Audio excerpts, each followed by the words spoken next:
Norbert Wiener in 1948.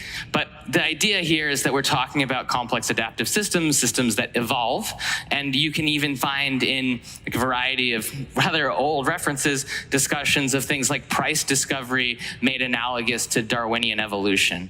And this is this sort of complex adaptive process that we talk about all the time, and I want to make sure that we don't miss out on what people have learned or discovered or researched about these processes as they pertain to social and economic systems in the past.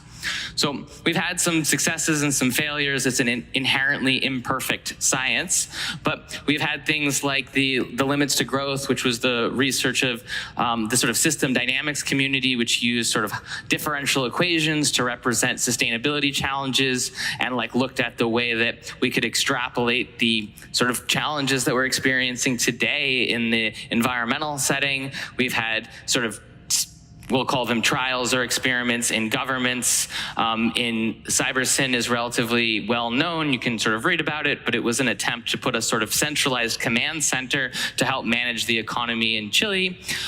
There are other sort of computer designed systems that were maybe overreaches in the Soviet Union in yeah, okay, so they're overreaches in a lot of ways. In fact, the big challenge is that they were inherently centralized. And so the theory itself is really, really good at managing the idea of decentralization, but in fact, we didn't have the technologies to use the theory well. And so most of my enthusiasm about cybernetics comes from the fact that we can actually use it to design decentralized systems, or at least make inferences about how a decentralized system might adapt, and more importantly, make inferences about how we impact adapting them